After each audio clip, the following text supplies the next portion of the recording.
బలుసులపేట youth వారు నిర్వహించు 2వ వార్షిక యేసు కృపా సువార్త సభలు మొదటి రోజు సభ మొదలెట్టుకుందాం. ముందుగా ఈ మొదటి రోజు కార్యక్రమంకు అధ్యక్షులుగా ఉండడానికి ఆగస్టానా లూథరన్ చర్చ్ పాస్టర్ అయినటువంటి పాస్టర్ రెవరెండ్ పి. డేవిడ్ గారిని కోరినాం. వారిని వేదిక మీద రావాల్సిందిగా కోరుతున్నాం.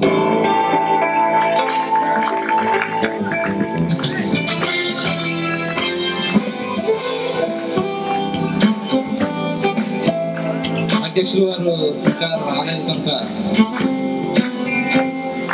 ఈ కార్యక్రమంకు ప్రారంభ ప్రార్థన చేయడానికి పిట్టా ప్రేమానందం గారిని ఆహ్వానించాం. వారిని వేదిక మీదకి రావాల్సిందిగా కోరుచున్నాం.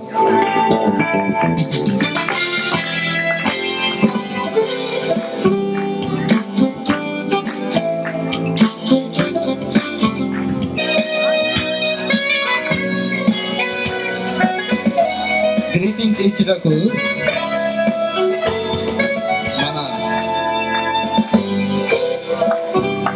మన రాష్ట్రంలోనే ఇంగ్లీష్ ని ట్రాన్స్లేషన్ చేసి తర్జుమా చేయగల ఏకైక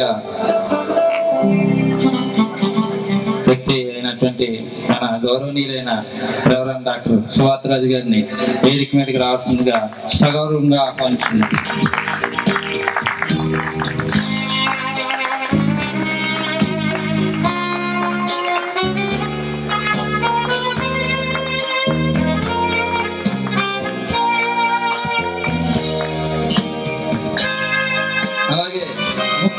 ఘట్టం అయినటువంటి సందేశం ఇచ్చుటకు ఖుదా ఈసా మసీహ్ మినిస్ట్రీస్ వ్యవస్థాపకులు షేక్ మక్బుల్ గారిని వేదిక మీదకి రావాల్సిందిగా వారిని హృదయపూర్వకంగా ఆహ్వానిస్తున్నాను.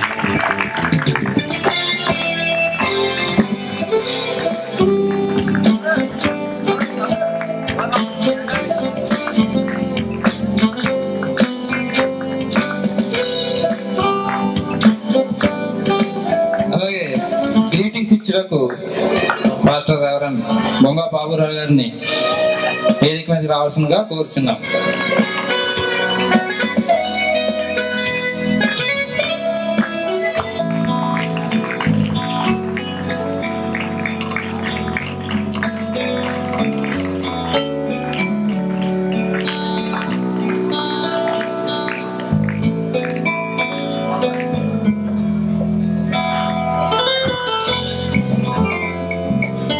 కానుకల కొరకు ప్రార్థన చేయటకు ఇచ్చేసిన ఎంబి కుమార్ గారిని కూడా వేదిక మీదకి రావాల్సిందిగా కోరుచున్నాం.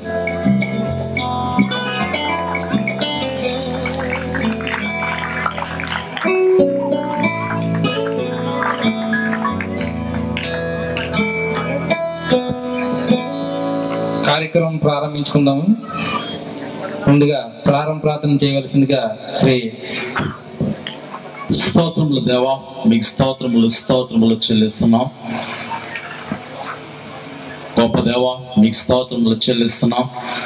నిన్న నేడు ఏకరీతిగా జీవిస్తున్న జీవం గల యేసయ్యా, మీకు స్తోత్రములు చెల్లిస్తున్నాం. ఈ రాత్రికాల సమయంలో ప్రభా ఇక కోటమున ప్రభా మీ చేతులకు అప్పగిస్తున్నందుకు మీకు స్తోత్రములు చెల్లిస్తున్నాం. నాయన మంచి వాతావరణమును ప్రభా మాకు మీరు దయచేసినందుకే మీకు స్తోత్రములు చెల్లిస్తున్నాం. నాయన ప్రతి ఒక్కరి మీద ప్రభా మీ యొక్క ఆత్మ వర్షమును ప్రభా కురిపిస్తున్న ప్రార్థన చేస్తున్నాం. దేవా, మీకు స్తోత్రములు చెల్లిస్తున్నాం. నాయన ఎవరు సిరిగిస్తుండ్రు ప్రభా గొప్ప బాధ్యత కొరకే మీకు స్తోత్రములు చెల్లిస్తున్నాం. ఆయన సన్నిధికి రండి, యెహోవాయే దేవుడని తెలుసుకొనుడి. ఆయనే మనల్ని పుట్టించెను, మనము ఆయన వారము, మనము ఆయన ప్రజలము, ఆయన మేపు గొర్రెలము. కృతజ్ఞ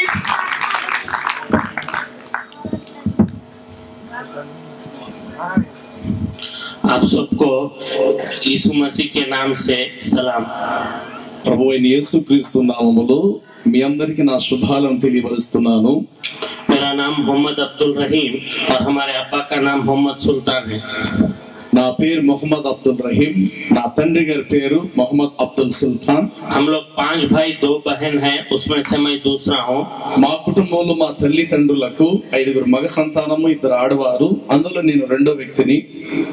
हमारे को छोटे रहे जब से मुस्लिम में पैजामा कुर्ता टोपी पहना के ऐसा ऑर्थोडॉक्स मुस्लिम के वैसा हमारे को बड़े किए. నా చిన్నతనం నుండి నా నా తల్లిదండ్రులు ఇస్లాం యొక్క తరీకాలో అంటే ఇస్లాం యొక్క పద్ధతిలో టోపీ కుర్తా పైజాం ఇవన్నీ కూడా నాకు ధరింపచేసి ఒక ముస్లిమ్స్ వ్యక్తిగా నన్ను చిన్నప్పటి నుంచి క్రమముగా పెంచడం జరిగింది. जब हम लोग 5 टाइम नमाज को जाते थे और कुरान पढ़ते थे, చిన్నప్పటి నుంచి కూడా 5 పూట్ల నమాజ్ చేయించడం, ఆ విధంగా ఖురాన్ గ్రంథాన్ని చదివించడం నా ఇంట్లో వాళ్ళు నాకు చిన్నప్పటి నుంచి నేర్పించారు. तब मैं जब 5वीं जमात पढ़ता था मेरे को मुल्ला कोर्स के लिए डाले. मुल्ला कोर्स बोलने से उसमें कुरान बगैर देखे याद करना. 5వ తరగతి చదివినటువంటి తరువాత నన్ను ఖురాన్ యొక్క గ్రంథాన్ని బాగా పఠించగలిగినటువంటి ముల్లా అంటే ఒక మసీదులో పేష్మా గురువు గారి లాగా అభివృద్ధి చెందాలని నా తల్లిదండ్రులు ఖురాన్ పండితుడిగా నన్ను చదివించడం జరిగింది.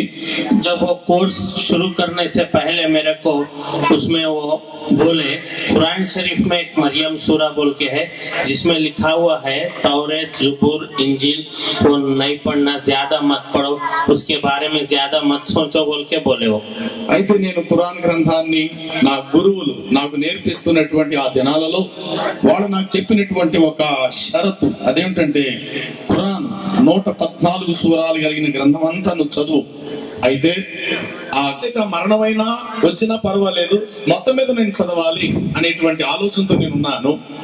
तब वो पढ़ना शुरू करने से वहाँ पे ईसा अलैहिस्सलाम रूह अल्लाह बोल के लिखा हुआ है. మొత్తం మీద నేను తెగించి ఆ గ్రంథాన్ని, ఖురాన్ గ్రంథములు సూరే మరియం 4వ భాగాన్ని నేను చదివేసరికి అందులో యేసు ప్రభుని గురించి ఇలా వ్రాయబడింది, లా ఇలాహా ఇల్లా ఇల్లాహు ఈసా కలమతుల్లా, అనగా ప్రభువైన యేసుక్రీస్తు దేవుని ఆత్మ అయి ఉన్నాడు, యేసుక్రీస్తు దేవుని వాక్యం అయి ఉన్నాడు అని చెప్పి అక్కడ రాయబడింది.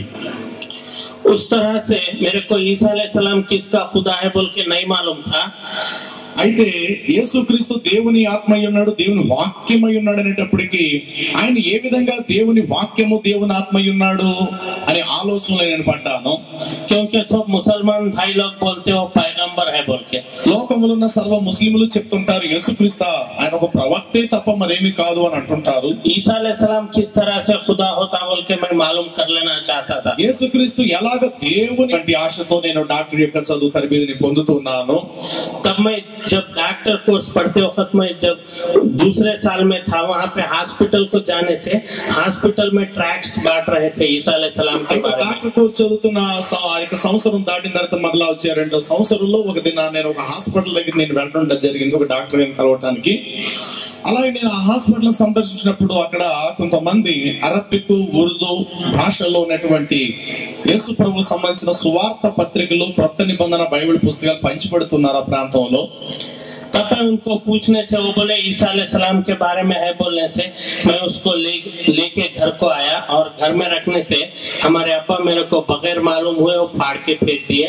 అయితే యేసుక్రీస్తు సంబంధించినవి అని అనేటప్పుడు నాకు ఆశ కలిగింది, ఖురాన్ గ్రంథంలో యేసు ప్రభు గురించి ఉంది కదా అని చెప్పేసి ఆశతో వాళ్ళ దగ్గర ఉన్న పత్రికలను నేను తీసుకొని గబగబా నా ఇంటికి వెళ్ళి నేను పెట్టడం జరిగింది. అయితే నా తండ్రి నా చేతుల్లో నా పత్రికలను చూసి నా తండ్రి చింపేయడం జరిగింది నా కళ్ళ ముందే. फिर और एक बार लेके आया, लेके आने से जब वो फाड़ के फेंक दिए. మరొకసారి నేను అదే విధంగా సువార్త పత్రికలని, కొత్త నిబంధన న్యూ టెస్టిమెంట్ ఒంటి మీద బట్టలు లేకుండా చిచ్చి మన ముస్లిం యొక్క గౌరవం తీసి పడేసావు, ఏంటి ఆ దెబ్బ ఏంటి, ఒంటి మీద కడ్రాయర్ ఏంటి, ఎక్కడికి వెళ్ళిపోతున్నావు ఇలా తెల్లవారుజాముని అని నన్ను ప్రశ్నించాడు ఆయన. तब मैं बोला हमारे अब्बा ऐसे कपड़े निकाल के भेज दिए बोलने से हाँ तुम बहुत अच्छा काम करे बोल के इसलिए तुम्हारे को इज्जत देते क्या बोल के फिर वो मेरे को घर को बुला के लेके आके हमारे अब्बा के पास से मेरे को कपड़े दिलाए.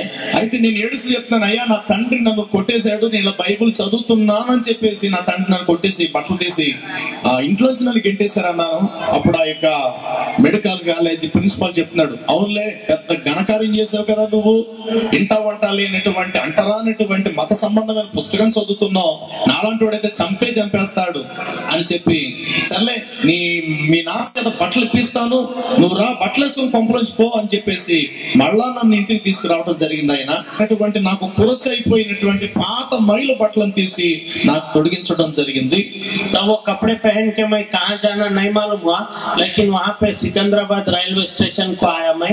ఆ తెల్లవారుజాము నుండి ఇంచుమించు అలాగే నేను ఆ పాత మైలు బట్టలతోటి ఎక్కడికి వెళ్ళాలని ఆలోచన లేక మొత్తం మీద ఎలాగైతే సికింద్రాబాద్ రైల్వే స్టేషన్ లోకి నేను రావడం జరిగింది. तब मेरे पास मेरे को भूख लग रही थी और जेब में पैसे नहीं थे, देखने से सिर्फ 5 पैसे ही थे. అయితే ఆ సమయంలో ఇంచుమించు 10:30-11 కావస్తుంది. సికింద్రాబాద్ రైల్వే స్టేషన్ నేను వచ్చేసరికి నా కడుపులో చాలా ఆకలేస్తుంది. జేబులు తడు చూస్తే పాత మైలు బట్టలు, డబ్బులు నా దగ్గర ఏమి కూడా లేవు. అయితే ఆ సమయంలో పాత మైలు బట్టలు ఎప్పుడుదో ఒక 5 పైసలు మాత్రమే ఆ జేబులో ఉంది. आदमियों को देख के 12 टोकरे बचे बोल के वो आयत याद आके मैं 5 पैसे पकड़ के खुदा से दुआ करा, खुदा ये 5 पैसे को 5 रुपए या 50 रुपए करता बोल के, लेकिन उसमें बदलाव नहीं हुआ. అయితే 5 పైసలు నేను పట్టుకుని నా మనసులో అనుకుంటాను, అంతకు ముందే బైబిల్లో ఒక వచనాన్ని నేను చదివాను. అదేమిటంటే ప్రభువు యేసుక్రీస్తు కొండ మీద ఉన్నప్పుడు ప్రసంగం చేస్తున్నప్పుడు, ప్రసంగం అయిన తర్వాత అందరూ ఆకలితో ఉన్నప్పుడు 5 రొట్టెలు 2 చిన్ని చేపలు వేలాది ప్రజలకు పెట్టగా ఇంకా 12 గంపలు మిగిలినవి కదా, యేసు ప్రభు అంతగా ఆశీర్వదిస్తాడు కదా, ఒకవేళ నా జేబులో ఉన్నటువంటి ఈ 5 పైసల్ని బహుశా ఒక 50 రూపాయలు చేస్తాడేమో, మరి 50 చేయకపోయినా కనీసం 5 రూపాయలైనా చేస్తాడేమో అని చెప్పి ఒక ప్రక్కకు తిరిగి నా మనసులో నేను ప్రార్థన చేసుకుంటున్నాను, ప్రభువా నాకు ఆకలేస్తుంది, ఈ 5 పైసలను అభివృద్ధి పరచని నేను అనుకుంటున్నాను, అమాయక ప్రార్థన చేస్తున్నాను నేను. మహమ్మదీ మతస్థుడట అని చెప్పడంతో తన భార్య నా మాటలు విని కళ్ళంట నీళ్లు తెచ్చుకుంది. పోలీసులు కొట్టినటువంటి దెబ్బలు కౌకు తీరిపోయి ఉంటే తన భార్య వేడి వేడి నీళ్లు గుడ్డతో ఒత్తి కాపడం పెట్టి నా స్నానం చేసి నా కడుపు నిండా భోజనం పెట్టడం జరిగింది సర్కిల్ ఇన్స్పెక్టర్ గారి భార్య. तब मेरे को सर्कल इंस्पेक्टर थोड़े पैसे देके हमारे घर को लेके आके हमारे अब्बा को तुम्हारा लड़का कुछ गलत रास्ते पे नहीं चल रहा, तुम मत मारो बोल के बोले. और बाद में मेरे को अगर तुम्हारे को कुछ मदद होना है तो तुम मेरे पास आओ बोलने से हमारे अब्बा तो अगर हैदराबाद में रहने से ना मेरे बेटे को मदद करता. సర్కిల్ ఇన్స్పెక్టర్ గారు తన ఇంటి నుండి మరలా నన్ను మా ఇంటికి తీసుకొచ్చారు. నాకు కాస్త డబ్బులు జేబులో పెట్టారు. ఇంటికి తీసుకొచ్చి నా తండ్రి ముందు నన్ను కూర్చోబెట్టి సర్కిల్ ఇన్స్పెక్టర్ ఎదుర్కొంటా కూర్చొని అంటున్నారు, ఏమయ్యా మీ అబ్బాయిని ఎందుకు ఇలాగా నిజం చెప్పలేదు, పోలీసుల చేత ఎందుకు దెబ్బలు తినిచ్చావు, సొంత కొడుకు అయి ఉండి కూడా సొంత కొడుకు కాడని నువ్వు చెప్తావా, నువ్వు తండ్రివేనటయ్యా అనేసి నా తండ్రిని కాస్త 2 మాటలు ఆయన పోలీసు ఆయన గద్దిస్తూ తిరిగి ఇలాగ అన్నాడు, రహీం ఎప్పుడైనా ఈసారి మీ తండ్రి ఇలా చేసుకుంటే ఈ విధంగా ప్రవర్తిస్తే గనక ఉన్న పాట నీవు వచ్చి నాకు తెలియపరచు అనేసి ఆ మాట చెప్పి బయటకు వచ్చేస్తున్నాడు సర్కిల్ ఇన్స్పెక్టర్. ఈ లోపల నా తండ్రి ఇలా చిటికేసి, నా కొడుకుకు రేపన్న రోజు నువ్వు ఎప్పుడైనా సహాయం చేయటానికి ఈ హైదరాబాద్ సిటీలో నువ్వు సర్కిల్ ఇన్స్పెక్టర్ గా ఉంటే కదా నా కొడుకు నీ దగ్గరికి రావటానికి సహాయం కొరకు, లేక నా కొడుకుకు నువ్వు సహాయం చేయటానికి ఈ హైదరాబాద్ ప్రాంతంలో ఉండకుండా చేస్తాను నిన్ను అన్నాడు నా తండ్రి అతన్ని. ట్రాన్స్ఫర్ అయిపోయాడు తెలుసా. నా తండ్రి చిన్నవాడేం కాడు, మేము చాలా ఆస్తిపరులు. హైదరాబాద్ ప్రాంతంలో నా తండ్రి 2 సార్లు ఎమ్మెల్యేగా పోటీ చేసి 2 పర్యాయంలో కూడా ఓట్లు తక్కువ వచ్చిన కారణాన్ని బట్టి నా తండ్రి ఓడిపోయాడు. నా తండ్రికి రాజకీయ పరంగా గాని అదే విధంగా ఈ రౌడీస్ పరంగా గాని ఇలాగా అధికారులు పెద్ద పెద్ద వాళ్ళ పరంగా గాని అన్ని విషయాల్లో కూడా నా తండ్రి మంచి ఆరితేరిన వాడు, ధనంలోనూ లోకంలో కూడా మంచి ఎత్తుగా ఎదిగినటువంటి వాడు నా తండ్రి. ఈ విధంగా దేవుడు ప్రభువైన యేసు నన్ను కాపాడుతూ రక్షిస్తూ వచ్చారు. నీ తలలో ఒక వెంట్రుకైనా నన్ను రాలదు అని చెప్పడం జరిగినది. ఆ విధంగా నన్ను ఇంటికి తీసుకొచ్చిన తర్వాత నా తండ్రి నన్ను చంపడానికి కూడా ప్రయత్నాలు చేశారు. उसके बाद मेरे को दूध दिए वो पीने के लिए. बहुत दिन के बाद मैं सोचा ईसा अलैहिस्सलाम का प्यार मालूम करने बोल के ईसा अलैहिस्सलाम ये दूध दिए, इसके लिए आपके शुक्रिया बोल के दूध पीने की कोशिश करने से मेरे को एक आवाज सुनाई दे रही है, दूध मत पियो बोल के. అయితే ఆ తర్వాత నన్ను మెడికల్ గా కూడా నన్ను పాడు చేయాలనుకున్నారు. అనగా ఆ యొక్క మెంటల్ హాస్పిటల్ తీసుకెళ్లి నన్ను పిచ్చోడుగా చేయాలని చెప్పి షాక్ కూడా ఇప్పించారు. ఆ విధంగా దేవుడు నన్ను కాపాడాడు. సరే మొత్తం మీద ఇంటికి తీసుకొచ్చి అంటే యేసు అన్న మాట నా నోటంట అనకూడదని చెప్పి నేను ఒక పిచ్చివాడుగా అయిపోయినా పర్వాలేదని ప్రయత్నించాను నా తల్లిదండ్రులు. కానీ ప్రభు నన్ను కాపాడారు. ఒక దినం ఇంటికాడే నా తండ్రి నా మామయ్య నవ్వుకుంటూ నా దగ్గరకు వచ్చి గ్లాస్ నిండా పాలు తీసుకొని వచ్చి, రహీం ఎపియో ఈ నీ పాలు త్రాగన్నారు. నేను అనుకున్నాను యేసు ప్రభు ప్రేమ వీళ్ళకి తెలిసినట్టు ఉంది, అందుకు నన్ను ప్రేమతో ప్రీతికరంగా ఇంతవరకు కడుపుకు భోజనం సరిగ్గా పెట్టలేని వాళ్ళు పాలు తీసుకొచ్చి ఇచ్చారంటే నన్ను ప్రేమిస్తున్నారేమో అని అనుకున్నాను. ఈలోగా నా మనసులో ఒక ప్రేరేపణ పడుతుంది, ఆ పాలు వంపే, ఆ పాలు నువ్వు త్రాగద్దు అని నా హృదయంలో నాకు ప్రేరేపణ పడుతుంది. పక్క పార్శ్వంలో నుండి నాకు మాటలు వినబడుతున్నాయి మా మామయ్య ఇంట్లో ఉండి. ఏంటంటే, ఒరే పెద్దోడా, నీ వెళ్ళి మసీదులో గురువు గారికి మసీదులో పెద్దలకి నువ్వు చెప్పు, ఇలా మా తమ్ముడు చచ్చిపోయాడు, కబ్రస్థానికి నువ్వు వెళ్ళి శ్మశానానికి వెళ్ళి ఆ గొయ్యి తీసి ఏర్పాట్ల నువ్వు ఉండు, నువ్వు వెళ్ళి శవానికి కావాల్సిన ప్రేత వస్త్రాలను నువ్వు తీసుకుని అని చెప్పి పక్క గదిలో నుండి ప్లాన్ చేసుకుంటారు. మా మావయ్య మా పెద్దనాన్న పిల్లలు అందరూ కలిసి మాట్లాడుకుంటారు. ఆ మాటలు యువతల గదిలో నాకు వినబడుతున్నాయి. ప్రయత్నించో, కానీ నా యేసు ప్రభు నన్ను కాపాడాడు. అదుగు నేను అక్కడ పంపేశాను. మావయ్య గొర్రె పిల్ల వచ్చి అక్కడ పాలు త్రాగి చచ్చిపోయింది. నీవు మాత్రం నన్ను చంపలేవు, నా ప్రభు నన్ను రక్షించాడని చెప్పేసి వాళ్ళందరి ముందు నేను ఆ మాట చెప్పడం జరిగింది. ప్రభు నామం పేరిట నమ్మి నేను బాప్తిసం కూడా తీసుకోవడం జరిగింది. 1995 और 96 में एक ड्यूटी डॉक्टर के वैसा काम किया. 2005-2006 సంవత్సరంలో కొంతవరకు నేను ఒక అసిస్టెంట్ డాక్టర్ గా ఉంటూ హైదరాబాద్ లో నేను చిన్నగా ఆ డాక్టర్ వృత్తిని కొనసాగిస్తూ ఉన్నాను. बाद में खुदा जब उसकी सेवा को बुलाया, जब वो काम छोड़ के मैं उसकी सेवा करने के लिए आया. ఆ తర్వాత ప్రభువైన యేసు నన్ను తన స్వరం పెట్టి పిలిచిన తర్వాత గతంలో నేను చేసిన డాక్టర్ వృత్తి పూర్తిని విడిచిపెట్టేసేసి ప్రభువైన యేసుక్రీస్తు సేవకుడిగా నేను అంకితమై అనేక మంది మహమ్మదీల మధ్య ప్రభు యొక్క సేవ చేస్తున్నాను. ఈ రోజు నేను पानी से धोया, वो कोई दूसरा आदमी नहीं है, लेकिन वो यीशु मसीह के ऊपर ईमान लाया सो वाला आदमी है. ఒకప్పుడు గాయాలతో పోలీస్ స్టేషన్ ఉన్నప్పుడు సర్కిల్ ఇన్స్పెక్టర్ గారు నన్ను తీసుకెళ్లి, నేను ఆయన బిడ్డను కాకపోయినా, ఆయన సొంత రక్త సంబంధం కాకపోయినా తన ఇంటికి తీసుకెళ్లి నా గాయాలు కట్టి, నాకు ఆహారం పెట్టి, నాకు జేబులో డబ్బులు ఇచ్చి నన్ను ఆదరించారే. కారణం ఏమిటంటే అతడు యేసుక్రీస్తు ప్రభువును నమ్మిన కుటుంబం కలిగిన వాళ్ళు. దానికో జాన్ బోల్కే మత సిద్ధాంతాలు ఏంటంటే కన్నుకు కన్ను, పంటికి పన్ను, ప్రాణానికి ప్రాణం తీసివేయమని ఉంది మతంలో. लेकिन ईसा अलैहिस्सलाम के रास्ते पे प्यार है, खुशी है, तसल्ली है, इत्मीनान है और गुनाहों की माफी है और यही जन्नत का रास्ता है. యేసుక్రీస్తు యొక్క ప్రేమ కలిగిన మార్గంలో ఉందంటే ఆదరణ ఉంది, ప్రేమ ఉన్నది, కన్నీళ్లు తిడిచే గుణం ఉంది. అన్నిటికంటే ముఖ్యము పరలోక మోక్షము యేసు ప్రభు మార్గంలో మాత్రమే దొరుకుతుంది. ईसा अलैहिस्सलाम बाइबिल में बोलते यीशु मसीह राह है, हक है और जिंदगी है. బైబిల్ గ్రంథం యోహాను సువార్త 14:6 చెప్పారు, నేనే మార్గం సత్యం జీవమునై ఉన్నానని ప్రభు చెప్పడం జరిగింది. की जिंदगी पाए बोल के యోహాను సువార్తలో రాయబడిన దేవుడు లోకమును ఎంతో ప్రేమించిన కాగా తన అద్వితీయ కుమారుడుగా పుట్టిన వారి యందు విశ్వాసం ఉంచు ప్రతివాడు నశింపగా నిత్య జీవం పొందినట్లు ఆయన అనుగ్రహించనని చెప్పేసి దేవుని గ్రంథంలో రాయబడింది. सब मेरे पास आओ मैं तुमको आराम दूंगा बोल के ప్రయాసపడి భారం మోసుకుని జనులారా నా దగ్గర రండి, నేను మీకు విశ్రాంతిని ఇస్తానని యేసు దేవుడు చెప్పడం జరిగింది. इस दुनिया में कोई दूसरा खुदा नहीं बुलाया, लेकिन सिर्फ ईसा अलैहिस्सलाम एक ही बुलाया उसकी खुशी देने के लिए. ఈ ప్రపంచంలో ప్రజలు అనుకుంటున్నారు అమాయకత్వంలో చాలా మంది దేవుళ్ళు ఉన్నారని. ఏ దేవుడు కూడా ఆ విధంగా నా దగ్గర రండి విశ్రాంతి అని చెప్పలేదు. इस तरह से खुद जब मैं मुसलमान था तब मेरे को मालूम नहीं था जन्नत में जाता हूँ या नहीं जाता हूँ, लेकिन अभी मेरे को पक्का यकीन है अभी भी मैं मर जाने से मैं जन्नत को जाता हूँ बोल के मेरे को यकीन है.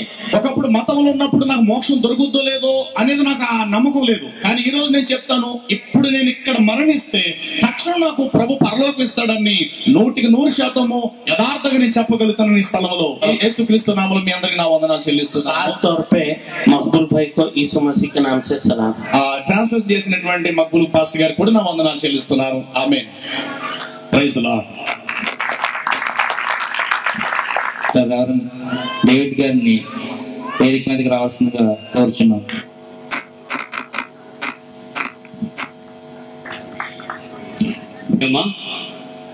రెండవ వార్షిక యేసు కృపా సువార్త సభలు మరి బొలుసులపేటలో ఉన్నటువంటి యవన బిడ్డలకు ప్రభు కలుగు చేసినటువంటి గొప్ప ప్రేరణ బట్టి దేవునికి వందనాలు.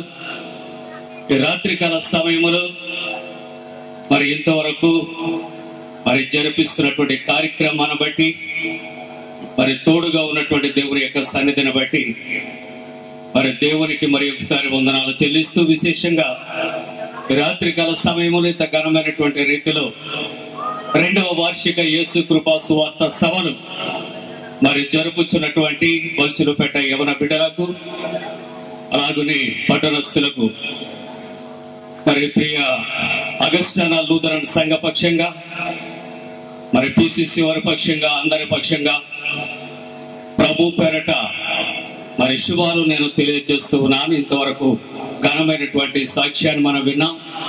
ఈ కార్యక్రమాన్ని నా స్థానంలో ఇంతవరకు నడిపించినందుకు కూడా మరి వందనాలు చెల్లిస్తూ ఉన్నాం. మరి ఇక ప్రత్యేకమైనటువంటి సమయంలో విదేశాలు వెళ్ళి ప్రభు యొక్క పరిచర్యను జరిగించి క్షేమకరంగా మన మధ్యకు తిరిగి వచ్చినటువంటి మన ప్రియులు సోదరులు రెవరెండ్ డాక్టర్ సువర్త రాజయ్య గారు మన మధ్య ఉండడం చాలా సంతోషము. కాబట్టి ప్రత్యేకమైనటువంటి సమయంలో మరి వారి యొక్క శుభాలు అందచేయాలని ప్రభు పేరట యవన బిడ్డల పక్షంగా బొలుసులపేట పక్షంగా ఆహ్వానిస్తూ ఈ అమూల్యమైన సమయాన్ని వారికి అప్పగిస్తూ ఉన్నా.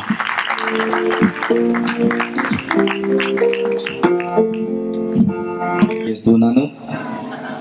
ఈ స్థలం చూస్తూ ఉండంటే, ఇక్కడ ఉన్నటువంటి కాంతి చూస్తూ ఉండంటే, మీరందరూ వచ్చి కూర్చున్న విధానం చూస్తూ ఉండంటే, దేవుని వర్తమానం అందించడానికి మన మధ్యకి చేసినటువంటి దైవజనులు కూర్చున్న విధానం చూస్తుంటే నా హృదయం ఆనందంతో ఉప్పొందుతూ ఉంది. ఐ థింక్ చాలా కాలం తర్వాత ఇంత వైభవపేతంగా ఈ యొక్క ఇందిరా కాలనీలో, ఇందిరా పార్క్ లో ఇంత చక్కని సభలు ఏర్పాటు చేస్తున్న ఘనత మన బొలుసులపేట యూత్ వారికి చెందింది కనుక వారికి ప్రభువైన యేసుక్రీస్తు వారి నామములో నేను ఆశీస్సులు తెలియజేస్తూ ఉన్నాను. యవన బిడ్డలయ్యండి మరింత చక్కని కార్యక్రమాన్ని చేపట్టి ఈ పాంప్లెట్లు మనం చూసినప్పుడు ఇది రెండవ వార్షిక సభలుగా వారు ఏర్పాటు చేసి అన్ని డినామినేషన్ల నుండి, అన్ని సంఘాల నుండి, సహవాసాల నుండి మన బిడ్డలు ఏకముగా కూడుకొని ఎంత వ్యయ ప్రయాసాలు కూర్చి ఎంత చక్కని కార్యక్రమం చేయడం వారికి ఎంతైనా దీవెనలు కలుగునగాక అనే దైవ సేవకునిగా నేను తెలియజేస్తున్నాను. మరి వాస్తవానికి నేను ఈ కార్యక్రమాల్లో ఉండాలని చాలా పట్టుదలతో అడిగారు బిడ్డలు. ఈ రోజు నేను హైదరాబాద్కి ప్రయాణం చేసి వెళ్ళాలి, కానీ వారు అడిగినటువంటి కోరిక మేరకు వేరొక బస్ కి రిజర్వేషన్ చేసుకొని కొద్ది నిమిషాలైనా వీరితో పాటు ఉండి వెళ్ళాలి అనేటువంటి ఉద్దేశంతో నేను ఈ రోజు ఇక్కడ ఉండటం జరిగింది. గారికి అలాగే వారితో పాటు వచ్చినటువంటి మన యొక్క సోదరులు డాక్టర్ గారికి, స్థానిక ఈ కార్యక్రమానికి అధ్యక్షులుగా నడిపిస్తున్నటువంటి స్థానిక దైవజనులు రెవరెండ్ డేవిడ్ గారికి, అలాగే వేదిక మీద ఉన్న దైవజనులకు, క్రైస్తవ నాయకులైనటువంటి వారందరికీ మరొకసారి నేను శుభాలు తెలియజేస్తూ, ఒక మాట పట్టణ ప్రజలైనటువంటి వారికి వచ్చినటువంటి మీకు నేను ఒక మాట తెలియజేస్తూ ఉన్నాను. నేను ఎప్పుడు చెప్తూ ఉంటాను, యూత్ వాళ్ళు ఏర్పాటు చేసేటువంటి కార్యక్రమాల్లో మరొకసారి జ్ఞాపకం చేస్తున్నాను, మన పిల్లలు ఏదైనా చేస్తున్నప్పుడు మనం వారిని పొగడడం మనకి చేత రాకపోతే మనం ఏమీ చేయలేం. చాలా సార్లు మనం ఏంటంటే ఎవరినో చూస్తాము, వాళ్ళని ఏదో మెచ్చుకుంటూ ఉంటాం. ఈ మనిషికి ఉన్న బలహీనత ఏంటంటే ఇంకొకరిని చూసి వాళ్ళని మెచ్చుకుంటాం.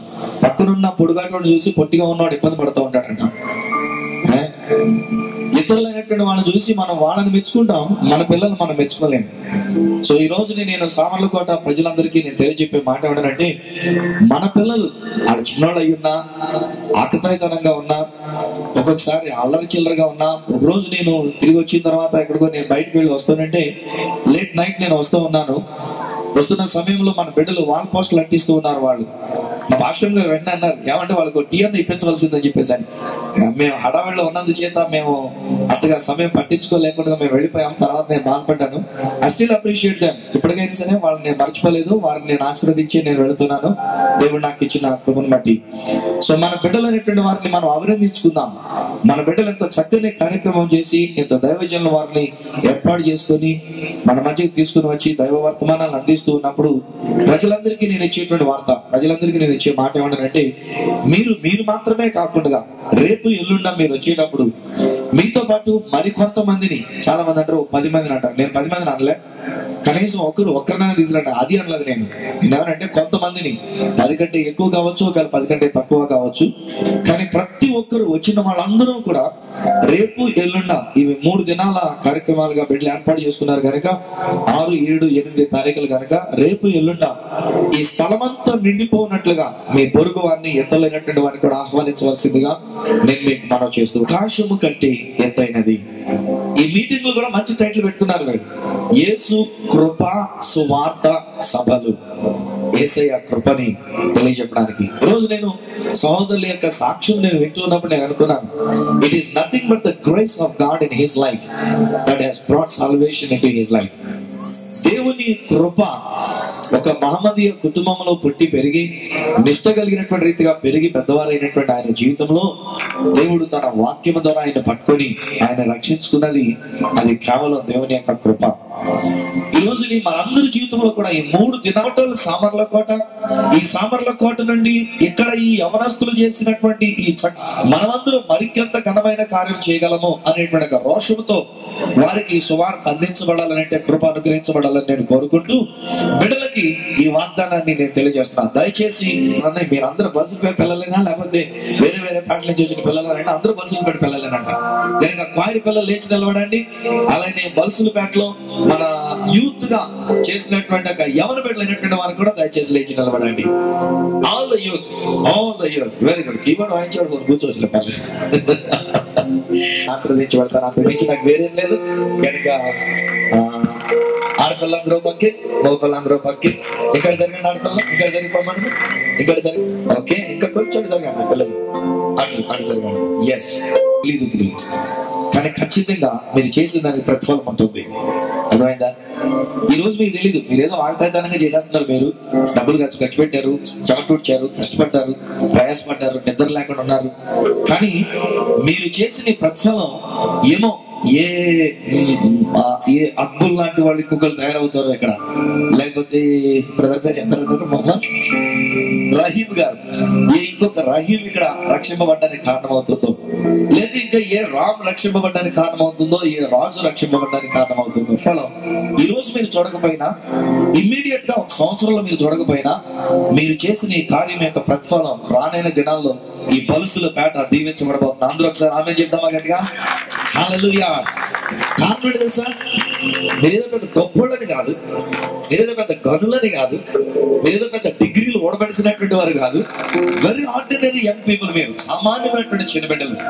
ఈ రోజు మీరు ఇచ్చిన టైటిల్ ప్రకారంగా దేవుని కృప నుండి నేను ఈ మాటలు చెప్తున్నాను. వాస్తవానికి ఇక్కడ దావీదు భక్తుడు, బిడ్డలు మీరే వినాలి, మీ కొరకే ఈ మాట, మీ కొరకే నేను వచ్చాను. ఈ 10 నిమిషాలు మీ కొరకే నాది. దావీదు భక్తుడు వాస్తవానికి దేవునికి ఒక మందిరం కట్టాలనుకున్నాడు, కానీ దేవుడు ఆపేశాడు.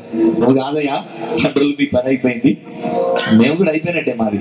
ఇక్కడ 25 సంవత్సరాలు ఈ ఊర్లో సేవ చేసి ఇప్పుడు ఇంక బయటకి ఎక్కడికో తీసుకెళ్తుంటే వెళ్తున్నాను అందాక ఇక్కడ రిటైర్డ్ అయిపోయినాడు లాగానే.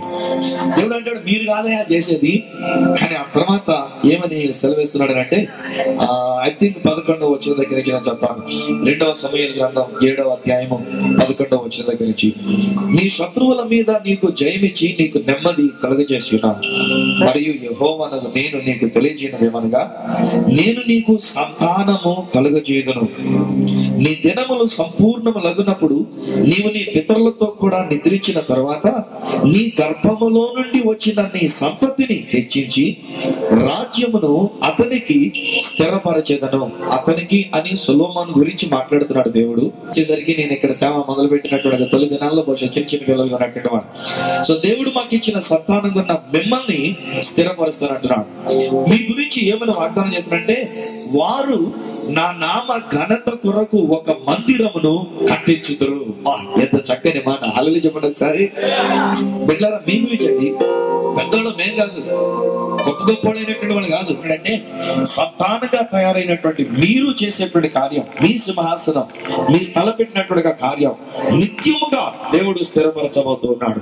ఆ తర్వాత అంటాడు దేవుడు వాగ్దానం, నేను వారికి తండ్రినై యుందును, వారు నాకు కుమారులను కుమార్తెలనై యుందురు. ఎంత అద్భుతమైన మాట. మీరు ఆర్డినరీ పీపుల్ కాదు, చిన్న పిల్లలుగా మీరు ఏదో పని ప్రారంభించినా దేవుడు అంటున్నాడు, దేవుడు మీకు తండ్రిగా ఉంటాడంట, మీరు ఆ దేవునికి కుమారులను కుమార్తెలనై ఉంటారు. తర్వాత అంటాడు, వారు పాపము చేసిన ఎడల నరుల దండముతోనూ మనుషులకు తగులు దెబ్బలతోనూ వారిని శిక్షిస్తును. ఒకవేళ తప్పు చేస్తాం, కుర్రోళ్ళు కదా, ఆడపిల్లలు, అబ్బాయిలు, అమ్మాయిలు, ఏమైనా పొరపాటు జరుగుతుంటది పిల్లలు అన్న తర్వాత. అయినా దేవుడు ఎంత మంచి మాట అంటున్నాడు అంటే, వాళ్ళు కనుక తప్పు చేస్తే, పాపము చేస్తే నరుల దండముతో మనుషులకు తగులు దెబ్బలతో వారిని శిక్షించును. వాళ్ళు ఏదైనా తప్పు చేస్తే కనుక చిన్న చిటికేస్తా, కానీ నిన్ను స్థాపించుటకై, దావీదు అన్నాడు, దావీదా నిన్ను స్థాపించుటకై నేను కొట్టివేసిన సౌలునకు నా కృప దూరమైనట్లు వారికి, అనగా మీకు నా కృప దూరము చేయను అని దేవుడు సెలవుస్తున్నాడు. గట్టిగా చప్పలు కొడుతుంది సార్, దేవుని స్తోత్రం. ఎంత మంచి దేవుడు మన యొక్క దేవుడు కదా. దేవుని యొక్క వాగ్దానాలు ఈ వచనంలో సొలొమోను గురించి దేవుడు చెప్తున్న మాటలు. తన కృపలో దేవుడు మీ ప్రతి అవసరతను తీర్చి దేవుడు మిమ్మల్ని ఆశీర్వదించాలని, సౌలునకు దూరం చేసినట్లుగా మీకు తన కృప దూరము చేయను అని సెలవిచ్చినటువంటి దేవుడు అంత ఎత్తైన ఉన్నతమైన గొప్ప కృప బిడ్డలైన మీ జీవితాల మీద వచ్చి, మీ విద్యలో మీరు అభివృద్ధి చెందాలని, మీ ఉద్యోగాల్లో మంచి ఉద్యోగాలు మీరు కలిగి ఉండాలని, మంచి కుటుంబాలుగా మీరు స్థిరపడాలని కోరుకుంటూ మిమ్మల్ని అందరినీ ఆశీర్వదిస్తూ మీ కొరకు నేను చిన్న ప్రార్థన చేసి నేను ముగించబోతున్నాను. కానీ 3 దినాలు దేవుని కృప మీకు కావాలని మీరు కనిపెట్టినంతగా దేవునిని మహిమపరుస్తూ మీ ధారాళమైనటువంటి కానుకలు ఇచ్చి మన ఈ బిడ్డల కొరకు, పట్టబడిపోయేటువంటి కానుకల కొరకు నేను చిన్న ప్రార్థన చేసి నేను సమయాన్ని ముగించుకుంటాను. తలను వంచండి, కళ్ళు మూసుకునండి, ప్రార్థన చేసుకుందాం.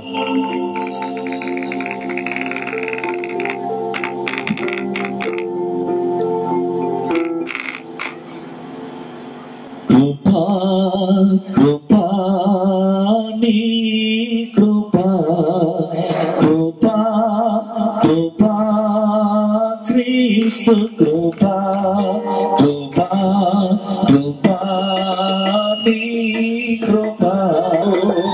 ఏమైతే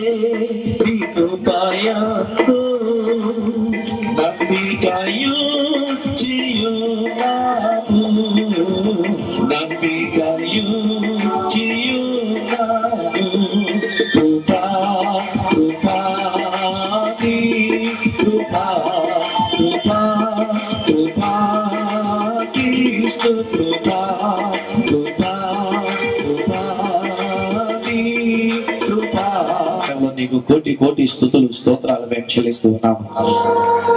మేము మా పిల్లలు చూస్తే పిల్లకాయలు వీళ్ళేం చేస్తారని మేము అనుకుంటాం. ఇది మనిషిగా మేము తలంచే తలంపు. కానీ ఈ దినాన్ని మా కళ్ళెదుట పెరిగినటువంటి ఈ చిన్న పిల్లలే ఇంత గంభీరమైన కూటాన్ని వారు ఏర్పాటు చేశారంటే వారిని దీవించకుండా నేను ఇక్కడి నుంచి వెళ్ళలేకపోతున్నాను. అందుకే నీ నామంలో నా చేతులెత్తి నీ ఆశీర్వాదాన్ని వీరిపై నేను ప్రకటన చేస్తున్నాను. మా ముందు పుట్టి పెరిగినటువంటి బిడ్డలు నీ కృపలో వారు వర్ధిల్లుదురుగాక. నజరుడైన యేసు గాక. ఆనాడు నువ్వు దావీదుతో మాట్లాడుతూ సొలొమోను గురించి వాగ్దానం చేసినట్లుగా నాన్న మీరు తలపెట్టిన కార్యక్రమం ఏదో 1 సంవత్సరం 2వ వార్షికోత్సవంతో కాక నాన్న మీరు నిరంతరం నీ రాకడ పర్యంతము ఇలాగున రోషము కలిగి నీ కొరకు అద్భుతమైన కార్యములను మీరు చేయనట్లుగా నీ కృప వీరిపై దిగవచ్చును గాక. నాన్న మీరు చేస్తున్న ఈ కార్యక్రమాన్ని బట్టి అనేక ఆత్మలు రక్షింపబడి నీ వాక్య సత్యాన్ని వారు తెలుసుకొని నీ కృప కృతికి వారు వచ్చుదురు గాక. ఆ బలుసుల పేట దీవించబడను గాక. ఈ ఇందిరా కాలనీ దీవించబడను గాక. ఈ సామర్లకోట పట్టణం దీవించబడను గాక. మా బిడ్డలు చేస్తున్న ఈ కార్యక్రమాలకు జవాబుగా ఈ పట్టణంలో నుండి నీ వెలుగు అనేకమైన గ్రామాలకే వెదజల్లబడను గాక. నాన్న వీరి ప్రతి అవసరత తీర్చబడినట్లు ఎవరెవరు ప్రేరేపించబడి వారు కానుకలు ఇవ్వడానికి ముందుకు వస్తున్నారో అట్టి వారు దీవించబడదురు గాక. వీరికి కావలసిన సమృద్ధి వీరికి మీటింగులు ముగించినటువంటి 3వ రాత్రికి మిగలాలే తప్ప ఏ మాత్రం అప్పుగా వారికి ఉండకూడదు గాక. నింపి నడిపించమని మరి కాసేపట్లో జరగబోయే మిగతా కార్యక్రమాలతోను అలాగే రేపు ఎల్లుండ నాన్న వచ్చినటువంటి వీరు మాత్రమే కాకుండా మరి ఇంకా అనేక మందిని మేము తీసుకొని రావడానికి, ఇరుగు పొరుగు వారిని మేము తీసుకొని రావడానికి, నాన్న ఇంకా మరి అనేక మందిని మేము ప్రోత్సహించి నడిపించడానికి అందరు గట్టిగా ఆమేన్ చెప్తామా? ఇంకా వచ్చి గట్టిగా మరొకసారి ఇంకా దగ్గరగా అందరూ కలిసి హల్లెలూయా చెప్తాం. ఒకసారి చేతులెత్తి హల్లెలూయా హల్లెలూయా. మొదటి రోజు మన బిడ్డల కొరకు కూర్చున్న మీరు అందరూ కలిసి గట్టిగా ఒకసారి చప్పలు కొట్టాల్సిందిగా మనం చేస్తున్నాను. కూర్చున్న మీరు అందరూ ఈ బిడ్డలు అంటే యూత్ వారికి, కన్వీనర్స్ అయినటువంటి వారికి, నేటి మన కార్యక్రమ అధ్యక్షులు అయినటువంటి వారికి, అలాగే ఈ రోజు దైవ సేవకులు అయినటువంటి వారికి మరొకసారి నా హృదయపూర్వకమైనటువంటి వందనాలు దీవెనలు తెలియజేస్తూ ఈ రోజు వెళ్తున్న ప్రయాణం మళ్ళా ప్రభుత్వ 20వ తారీఖు ఒక్కరోజే నేను మళ్ళా సామర్లకోటలో ఉంటా. నాకు అనుమానం ఉంది బహుశా మన మీటింగ్ లో కూడా ఉండనానని. మన చక్కటి శుభాలు మన ప్రియులు దైవదాస్తులు రెవరెండ్ డాక్టర్ సువర్తరాజయ్య గారు తెలియజేసి మన యవన బిడ్డలను చక్కగా ప్రోత్సహించినందుకు ఈ కూడికల పక్షంగా యవనుల బిడ్డల పక్షంగా మరి వారికి వందనాలు తెలియజేస్తూ స్తుతులు స్తోత్రాలు చెల్లించుకుంటున్నాను. భక్తి శ్రద్ధలతో ఈ 3 దినాలు జరిగినటువంటి ఈ స్వాత సభలకు దేవుడు మనకి ఈ స్థలాన్ని, ఈ సమయాన్ని మనకు దేవుడిచ్చారు. దేవుని యొక్క సన్నిధానం కోరి శ్రద్ధాశక్తులతో దేవుని యొక్క సన్నిధానికి వచ్చినటువంటి విశ్వాసాన్ని మీ అందరికీ ప్రవేశిస్తూ నామంలో ఈ యొక్క నిండు వందనాలు తెలుస్తూ శుభాలు తెలియజేస్తూ ఉన్నాను. యూత్ బిడ్డలో మరి ఇంత చక్కని ఏర్పాట్లు చేయటం అనేది చాలా సంతోషమైన విషయం. రక్షింపబడిన వారు ఆ రక్షణ అనేకులకు అందించాలనేటువంటి నీ వాక్యం బట్టి దానిని జాగ్రత్తగా చూసుకుంటూ చేతని కదా. యవన బిడ్డలు తమ యొక్క ప్రవర్తన సరి చేసుకోవాలంటే, తమ జీవితాలు సరి చేసుకోవాలంటే దేవుని వాక్యమే తప్ప మరొకటి లేదు. కనుక దేవుని వాక్యం విలాప వాక్యంలో కూడా దేవుని వాక్యం గురించి కొన్ని మాటలు చెప్పబడ్డాయి. 3వ అధ్యాయము అందుకు విధేయత కలిగి ఏ బిడ్డలైతే ఉంటారో దేవుడు వారిని అద్భుత రీతిగా నడిపించుకుంటాడు. కనుక ఈ బస్సులపేట యూత్ బిడ్డలు దేవుని కాడికి క్రిందకు విధేయత కలిగి వారు పొందుకున్నటువంటి రక్షణ అనేకులకు దైవ దాసులను పిలిపించి అస్వాతను అందజేయాలనేటువంటి ఈ ఉద్దేశము దైవ ప్రేరణమైనది. కనుక ఈ వెనక ఎంతో చాలా భారంతో కూడినటువంటి ఈ దేవుని వాక్యాన్ని బట్టి ముందుకి వారు విశ్వాసించి ముందుకు వచ్చినారు. అంటే దేవుని వాక్యం చెప్తుంది, ఎవరున్నారా మీరు బలవంతులు, మీరు దృష్టిని జయించి ఉన్నారు అని వాక్యం చెప్తా ఉంది. కనుక యవన కాలంలో ఎవరైతే దేవుని వాక్యానికి విధేయత కలిగి ఉంటారో వారు దృష్టిని జయించగల శక్తి దేవుడు ఇస్తారు. ఈ 2వ వచనం చదువుకుందాము. నీవు నీ యవనత నుండి పారిపో. కనుక ప్రియుల యవన బిడ్డలు ఈ లోకానుసారమైనటువంటి ఆకర్షణమైనటువంటి వాటికి మరి లోనై మరి ఆ దేవునికి విరుద్ధమైనటువంటి జీవితాన్ని జీవించేటువంటి పరిస్థితులు ఏర్పడుతున్నాయి. కనుక నీ యవనత నుండి పారిపోము, పవిత్ర హృదయులై. అధ్యక్షుడు వారికి అన్నింటి మనం చేస్తూ కొద్ది మాట నేను విరమిస్తున్నాను. దేవుడు కొద్ది మాట దీవించుగాక.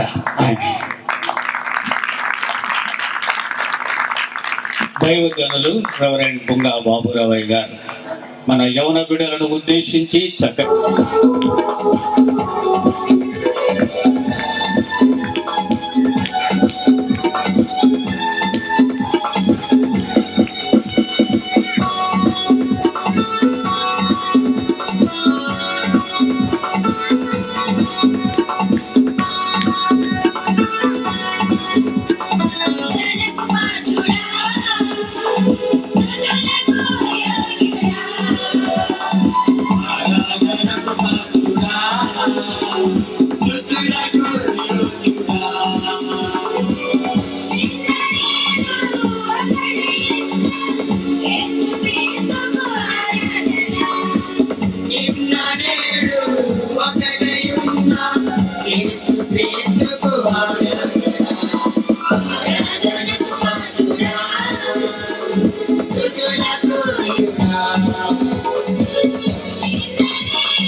రెండవ వార్షికోత్సవాన్ని జరిగించిన మంచి అవకాశం తాను బట్టి నీకు స్తోత్రం, ఇచ్చిన మంచి వాతావరణం బట్టి నీకు స్తోత్రం చెల్లించుకున్నా. తండ్రి విత్తబడిన కానుకను దీవించి ఫలింపచేయండి, సమృద్ధిని దయచేయండి. ఈ కూటమిలో ఆది నుంచి అంచెం వరకు నీ మహిమాత్మే జరుగునట్లు నీ కృప చూపించి నీ కాపుదల, నీ భద్రత, నీ సన్నిధి తోడుగా ఉంచమని విజ్ఞాపనం చేసుకుంటున్నాం. యూత్ బిడ్డలు బట్టి నీకు స్తోత్రం చెల్లించు, వారికి ఇచ్చిన మంచి ఆలోచనలు బట్టి నీకు స్తోత్రం. ఇంకో వారు ముందు కాలంలో చక్కని అలాగే అధ్యక్షుల వారికి నీ కృప చూపించి కూటంలో నీ మహిమార్థమే జరిగినట్లు కృప చూపించి మీరే మహిమ కంట పొందమని యేసు అతి పరిశుద్ధ నామమున ప్రార్థన వేడుకొంచున్నాం తండ్రి, ఆమేన్. పట్టుదలతో ఏర్పాటు చేశారు. ప్రార్థనాపూర్వక రాత్రి వేళ ఉపవాసాలు ఉంటూ వాల్ పోస్టులు అందిస్తూ దీనికి ముందు ఎన్నో దినాలను కన్నీటితో ప్రార్థించారు. కనుక ఈ సమయం చాలా విలువైంది. కనుక దేవుని వాక్యము చేత మన జీవితాలు వాక్యపు వెలుగులు ఏమై ఉన్నాయి, మనం ఏమై ఉన్నాం, ప్రభు మనం రక్షించాడు, మంచిదే గాక. అందుకు మన జీవితాలు ఏ విధమైనటువంటి రీతిలో ఉన్నాయి? అసలు దేవుని వాక్యం శుద్ధ బైబిల్ గ్రంథములో నుండి యోహాను శుభవార్త 5వ అధ్యాయంలో కొన్ని వచనాలు నేనే చదువుతాను. దయచేసి బైబిల్ ఉన్న వాళ్ళందరూ కూడా ఈ మాటలు మీరు వినండి. 5వ అధ్యాయం 1వ వచనం నుండి, అటు తర్వాత యూదులకు పండగ ఒకటి వచ్చెను గనుక యేసు యెరూషలేమునకు వెళ్ళెను. యెరూషలేములో గొర్రెల ద్వారము దగ్గర హెబ్రీ భాషలో బెతెస్దా అనబడిన ఒక కోనేరు కలదు. దానికి 5 మండపములను కలవు. ఆయా సమయములకు దేవదూత ఆ కోనేటిలో దిగి నీళ్లు కదిలించట కలదు. నీళ్లు కదిలింపబడిన పిమ్మట మొదట ఎవడు ఆ నీళ్లలో దిగును వాడు ఎట్టి వ్యాధి గలవాడైనను వాడు బాగుపడుచు ఉండెను. కనుక ఆ మండపములో రోగులు అనగా గుడ్డివారును కుంటివారును ఓచ కాళ్ళు చేతులు గలవారును గుంపులుగా పడి ఉండేది. అక్కడ 38 ఏండ్ల నుండి వ్యాధి గల ఒక మనుషుడు ఉండెను. అయితే యేసు వాడు పడి ఉండుట ఆ స్థితిని చూచి వాడు అప్పటికే బహుకాలము నుండి ఆ స్థితిలో ఉన్నాడు అని యేసు ఎరిగి, స్వస్థత పడగోరుచున్నావా?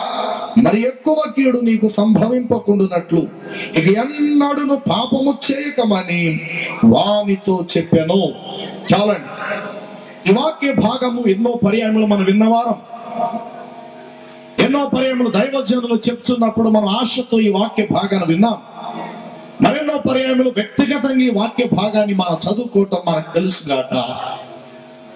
చక్కగా ఈ మాట చెప్తాం. బెతెస్దాని కోనేటి దగ్గరట ఒక రోగట పడున్నాడట, 38 ఏళ్ళు ఉండట.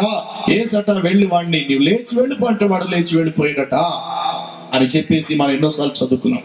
ఈ వాక్య భాగములో మునుపు వినలేని కొన్ని క్రొత్త సంగతులను దేవుడి రాత్రి మనకు తెలియపరుస్తూ ఉన్నాడు. ఇక్కడ యేసు ప్రభు చూచి అనేటువంటి అదే అధ్యాయంలో 2 చోట్ల నేను మీకు చూపించా. ఒకప్పుడు అదే వ్యక్తిని దరిద్ర స్థితిలో ఉండటం యేసు చూచాడు. అదే వ్యక్తిని ఆ తర్వాత దేవాలయంలో ఉండటం యేసు వాడిని చూచాడు. ఒకప్పుడు అదే మనుషుడిని వ్యాధితో, దుస్థితి, నిరాశతో, దేహమంతా ఒకరి గాయాలతో పడిన స్థితిలో ఉన్న కారణాన్ని బట్టి లేవలేని స్థితిలో ఉన్న స్థితిని చూశాడు యేసు ప్రభు. ఆ తర్వాత అదే మనుషుణ్ణి పవిత్ర వస్త్రాలు ధరించుకొని, సుగంధాలు పూసుకొని దేవుని ఆలయములోనికి వెళ్ళి దేవుణ్ణి ఆరాధించేటువంటి ప్రజల సమూహములో చూశాడు. ఒకప్పుడు వ్యాధితో ఉండటం చూశాడు వాణ్ణి. ఆ తర్వాత దేవుణ్ణి స్తుతించే సంఖ్యలో ఉండటం వాణ్ణి చూసి ఒక హెచ్చరిక చేశాడు వాడికి. చూడు, ఫలానా బెతెస్దా కోనేటి దగ్గర స్వస్థత పొందిన వాడవు నువ్వే కదా. రెట్టింపు కీడు నీకు కలగకుండానట్లు, రెట్టింపు కీడు నీకు రాకుండానట్లు జీవితంలో అంటే ఇలా కబడ్దార్, జాగ్రత్త, జీవితాలను పొంది ఆయన ద్వారా మేలు పొంది ఆయన ద్వారా విడుదల పొంది బాగుపడిన తర్వాత చూడకూడని స్థలములలో, ఉండకూడని స్థలములో మనుషులు నిలబడుతున్నారు. అది కూడా చూస్తున్నాడు దేవుడు. ఈరోజు 2 కాళ్ళు పడిపోతే దేవుడు కనికరించి వాడిని స్వస్థపరిస్తే, రేపన్న రోజు అదే మనుషుడు ఒక పోరంబోకు స్థలములో అనగా ఒక వేశ్యాగృహములోనో, ఒక బార్ అండ్ రెస్టారెంట్ స్థలములోనో, లేక సారా దుకాణం దగ్గరనో, లేకపోతే ఒక జోదమాడే స్థలములోనో మరలా ప్రభు అలాంటి వాళ్ళని చూస్తూ ఉన్నాడు. దేవుని వాక్యములో వ్రాయబడింది. ఇర్మియా గ్రంథము 7వ అధ్యాయము 10వ వచనములో చూస్తే అక్కడ వాక్యములు ఇలాగ వ్రాయబడినది. నీవు మేలు పొందుట కొరకేనా నీవు స్వస్థపరచబడినది? అవును. అయితే పాపము చేయు నిమిత్తమేనా నువ్వు ఇంతగా విడుదల పొందావు అన్నట్లు అర్థమిచ్చే రీతిలో అక్కడ వాక్యంలో రాయబడింది. చదువుతారా? ఇర్మియా గ్రంథం 7వ అధ్యాయం 10వ వచనం.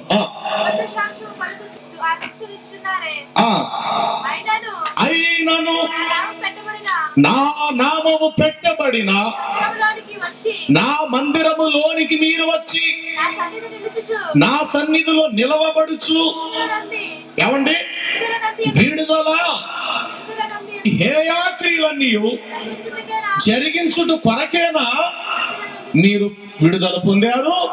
ఈ మాట మీరు ఇంటికి బాగా అర్థం చేసుకోనండి. ఆనాడు ఇశ్రాయేలు ప్రజలతో దేవుడు ఇర్మియా ప్రవక్త ద్వారా ఈ మాట తెలియపరిచాడు.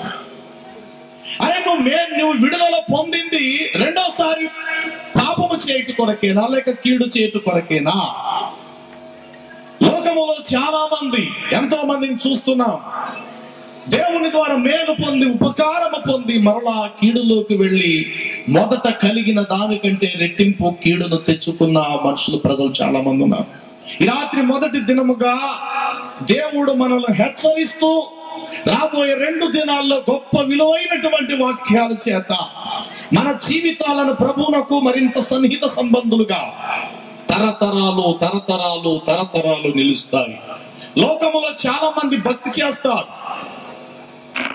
లోకములో ఏ విధమైనటువంటి భక్తి, ఏ విధమైనటువంటి భయము, లేకపోతే ఏ విధమైన మార్గం ఉన్నది, అలాగే దేవుని యొద్ద ఏ విధమైన భక్తి. వాక్యంలో యెహోవా యందు భయభక్తులు కలిగి ఆయన త్రోవల్లో నడుచువారు ధన్యులు. ఒకప్పుడు నేను ముస్లింగా ఉన్నప్పుడు అంటే గ్రామము లోపలికి రావటానికి వీల్లేదు. రోగం లేదని చెప్పాడు గ్రామంలో ఉండొచ్చు. రోగం వచ్చిన తర్వాత వాడు ఊరి నుండి వెలివేయబడిన వాడై ఊరావతలకు వెళ్ళిపోవాలి. ఇది ఆనాటి చరిత్ర. యూదుల్లో కూడా ఇదే పరిస్థితి ఉన్నది. కుష్టి రోగము, వ్యాధి గలవాడు సమాజ మధ్యలోనికి రాకూడదు. వాడు రాజమార్గములు గుండా నడవకూడదు. ఒకవేళ కుష్ఠరోగే కనుక ఈ వీధి ఈ చివరి నుండి ఆ చివరికి వెళితే కనుక పై పెదం పైకెత్తుకొని కింద పెదం కిందకు లాక్కొని వాడు మొండు చేతులతో నేను అపవిత్రుడను నేను అపవిత్రుడను నేను అపవిత్రుడను అని కేకలు వేసుకొని అరుచుకుంటూ వాడు ఇక్కడి నుంచి అక్కడికి వెళ్ళాలి. అలా వెళ్ళటానికి ఎందుకో కానీ ఇష్టపడేవారు కాదు. కారణం ఏంటంటే ఆ ప్రాంతానికి వచ్చేసరి భయంకరమైన దుర్వాసన. వాళ్ళ చేతులకు కట్టుకునే కట్లు కట్టేటువంటి రక్తపు మడుగుల్లో ఉన్న గుడ్డ మొక్కలు, సీనీ నెత్తులు తుడుచుకునే గుడ్డ మొక్కలు తీసుకొచ్చి అలా కుప్పల కుప్పల కింద పెట్టేవారు. అక్కడ దుర్వాసన, భయంకరమైన చెడు వాసన. కనుక ఆ త్రోవలో అంతగా వెళ్ళటానికి ఎవరు ఇష్టపడక చుట్టూరు తిరిగి వెళ్ళటానికి ఇష్టపడేవారు. బాగా అర్థం చేసుకోండి మాటలు. అలా చుట్టూరు తిరిగి వెళ్ళేవారు. సమీపంలో నుండి వెళ్ళటానికి ఎందుకు ఆయన ఇష్టపడేవారు కాదు. అయితే ఒక దినాన యెరూషలేములో పండగ, యూదులకు పండగ ఒకటి వచ్చింది. పండగ అనేటప్పటికి కొత్త వస్త్రాలు, పండగ అనేటప్పటికి ఇంటికి సున్నాలు లేకపోతే వెళ్ళవేయటం, పండగ అనేటప్పుడు పిండి వంటలు, పండగ అనేటప్పుడు అత్తర్లు పూసుకోవటాలు, పండగ అనేటప్పటికి ఇంకా ఆహ్లాదము సంతోషము కొత్త పదార్థాలు వండుకుంటుంటారు. ఇవి మనకు తెలుసు. మనకు కానవే కాదు. అదేంటంటే సంవత్సరానికి ఒకసారి దేవదూత వస్తాడు, నీళ్లను కదిలిస్తాడు. నీళ్లు కదిలించబడిన పిమ్మట ఎట్టి రోగి గలవాడై అందులో దిగునవాడు, ఎట్టి వ్యాధి గలవాడైన బాగుపడుచు ఉండేను. ఇది పరిస్థితి. అయితే వాళ్ళకి తెలుసు జనవరి, ఫిబ్రవరి, మార్చి, ఏప్రిల్, మే, అమ్మో డిసెంబరు, అమ్మో 25 వచ్చేస్తుంది, దూత వచ్చేస్తాడు అన్నట్టుగా. మనకి ఎలాగ క్రిస్మస్ అలాగ మనకు తెలుసు 25 యేసు పుట్టినరోజు అని ఎంత జ్ఞాపకంగా ఉంచుకుంటామో, అక్కడున్న రోగులకు కూడా తెలుసు దేవదూత ఏ నెలలో ఏ రోజు ఏ సమయంలో కూడా వస్తాడో కూడా వారికి తెలుసు. ప్రతి సంవత్సరం కూడా గిరి తప్పకుండా అదే సమయానికి అదే తారీఖు అదే టైంకు దేవదూత వచ్చి వెళ్ళిపోయేవాడు. పై మెట్లు మిగిలిపోయి నిలిచిపోయి రేపు సాయంత్రమే వచ్చేస్తాడట. ఊళ్ళో ఉన్న రోగులు కూడా మోసుకొని వచ్చేసేవారు. మా అబ్బాయికి స్వస్థత వస్తే బాగున్నాం, నా భర్తకు స్వస్థత వస్తే బాగుందని చెప్పి. ఇక ప్రాంతం అంతా రోగులు రోగులు రోగులు రోగులు రోగులతోనే నిండిపోయి, దుర్వాసనతో నిండిపోయింది. కానీ ఆ టైంలో మాత్రం అక్కడక్కడ పెనాయిల్ కొట్టి, అక్కడక్కడ కాస్త పౌడర్ లాంటి జల్లి, బయట నుంచి వచ్చే వాళ్ళకి ఇబ్బందికరం లేకుండా కాస్త శుభ్రపరుస్తున్నట్లుగా ఉండేది. ఆ కొద్ది 1 రోజు 2-3 రోజులు మాత్రమే. ఇక ఈ రోజు సాయంత్రము 7 గంటలకు దేవదూత వచ్చేస్తాడు అన్నప్పటికీ అయ్యి బాబోయ్ ఇంకెంత జనాభా అంటే చూడండి. అడుగునున్న వాళ్ళ నమ్మకం ఏంటంటే వారు కాళ్ళు చేతులు నీటిలో ఇలా పెట్టుకొని ఇలా అంటుండేవారు, ఏమో దూత వచ్చేసరికి నా కాళ్ళు చేతులు నీళ్ళలో ఉంటే ముందు నాకే స్వస్థత రావచ్చేమో కదా అన్నట్లుగా అలా ఉండేవారు. అయితే అలా ఉంటున్న సమయంలో దేవదూత పై నుండి ఒక నక్షత్ర రూపముగా లేకపోతే ఒక వెలుగుగా అలాగ ఒక తీగవలే అలాగ దిగి కోనేటిలో దిగుతున్న సమయంలో ఒడ్డు మీద మరికొంతమంది రోగులు ఉండేవారు. ఆ పక్క కొంతమంది రోగులు కిక్కిరిసిపోయి ఉండేవారు.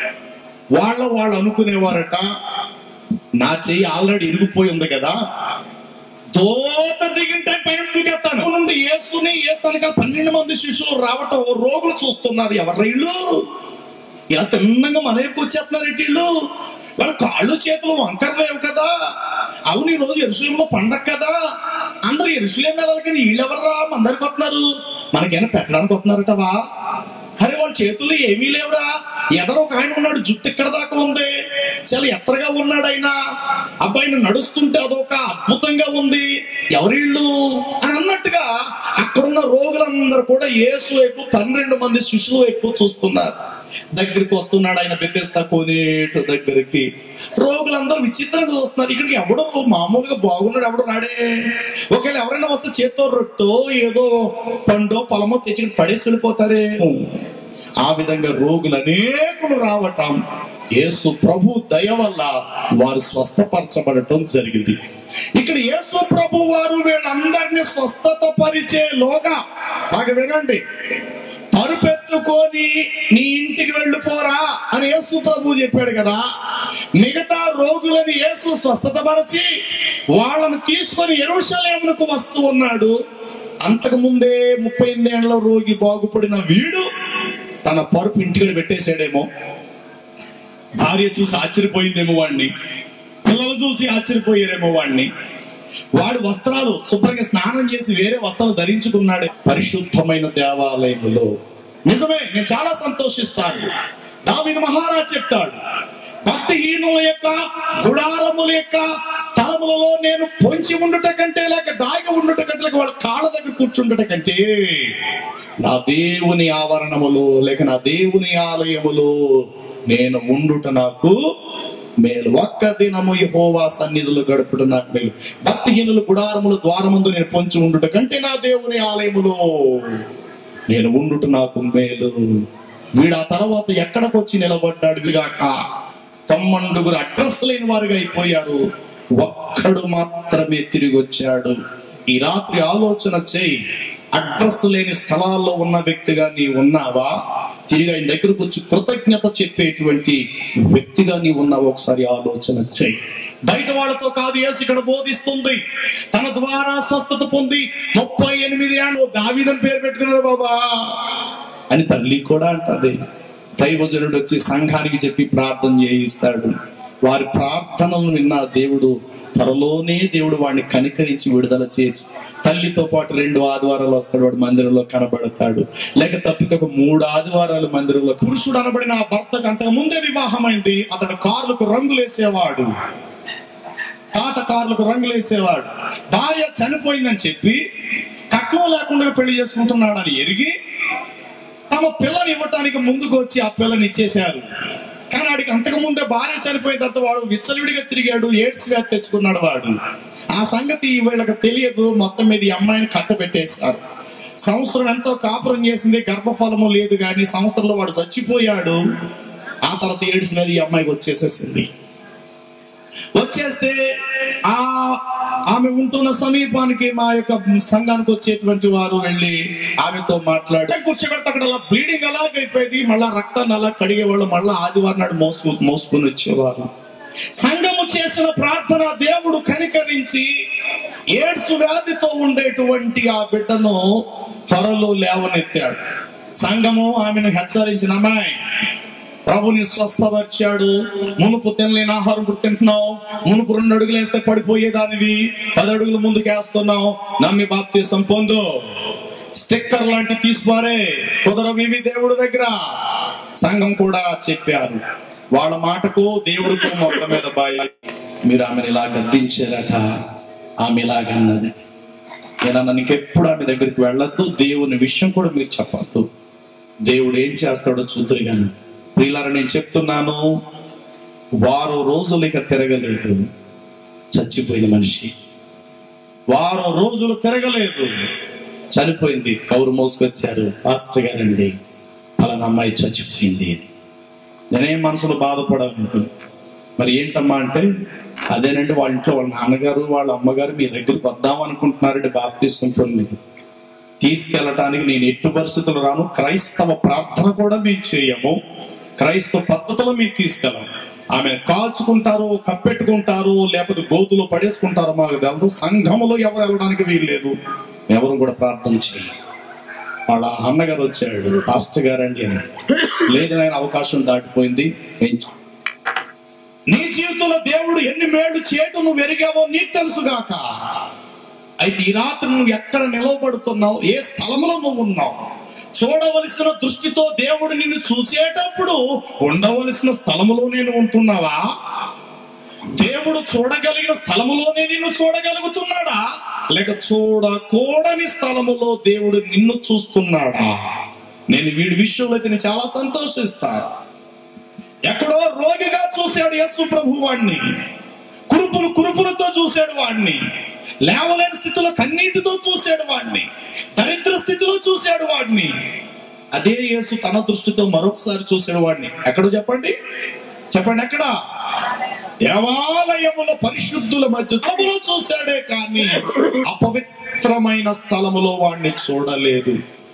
పవిత్ర స్థలములో ఉన్నవాడినే చూసి అంతగా గద్దించాడు వాడినంటే, వాడే కనుక అపవిత్ర స్థలములో ఉంటే కనీసం యేసు స్వభావం, యేసు వైఖరి, యేసు మాట తీరు వాడి పట్ల ఇంకెలా ఉంటుందో ఆలోచన చెయ్యండి. పరిశుద్ధుల మధ్య ఉన్నప్పుడే యేసు ప్రభు మాట అన్నాడు, చూడు స్వస్థపరచబడ్డావు, రెట్టింపు కీడు నీకు కలగకుండా ఇకను నీవు పాపము చేయకు.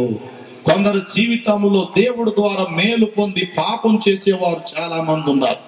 అక్రమమైన మార్గాలకు, అన్యాయకరమైన మార్గాలకు బయలుదేరుతారు. అక్కడ మనం చదువుకుని ఇర్మియా 7:10 మేలు పొందిన నీవు దుష్టు బ్రతికిస్తే నువ్వు బ్రతుకుతున్నది నీ సొంతం కోసం నువ్వు అనుకుంటున్నావా? నా ఆరోగ్యం అండి, నా ఇష్టం అండి, నేనేమైనా నేను చేసుకుంటాను అంటే కనుక దేవుడు పూర్తిగా నేను విడిచిపెట్టేస్తాడు. ఈ రాత్రి ఆలోచన చెయ్యండి. వచ్చిన కొద్ది మంది అయినా లేక దూరము నుండి మాటలు వింటున్న ప్రేక్షకులైనా దయచేసి మనసు పెట్టి దేవుని వాక్యానికి భయపడండి.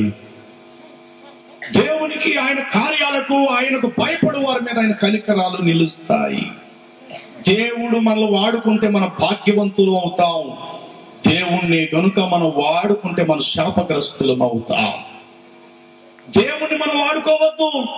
ఆయన ఒక పర్సు కాదు, ఒక కచ్చీపు కాదు. అవసరమైనప్పుడు తుడుచుకోవడానికి, అవసరమైనప్పుడు బయట పడేయడానికి. ఆయన ఒక పర్సు లాంటి వాడు కాదు. అప్పుడప్పుడు తెరిచి తీసుకొని మళ్ళీ మూసేసేయడానికి ఒక పర్సు లాంటి వాడు కాదు ఆయన వాడుకోవడానికి. ఆయన నిన్ను వాడుకుంటే నువ్వు ధన్యురాలవు. ఆయన్ని నీ ఇష్టానుసారంగా నువ్వు వాడుకున్నావా నీ జీవితం నాశనం. కొంతమందిలో వేసే దౌర్భాగ్యులు చాలా మంది ఉన్నారు. వ్యభిచారానికి అలవాటు పడిపోయి ఏమండి అలాంటి కార్యాలకు సహాయం చేసే దేవుడా ఈ దేవుడు? అలాంటి అపవిత్రమైన కార్యాలకు ప్రోత్సహించేవాడా ఈ దేవుడు? అన్యాయమైన సంపాదన తీసుకొచ్చి ఆయన ఆలయంలో వేస్తే దాన్ని చూస్తూ ఊరుకునే దేవుడు అయినా? అలాంటి అన్యాయకరమైన పాపపు మేముంటున్న ఇంటికి ఎదురుగుంటానే అవతల ఉండేవారు వాడు.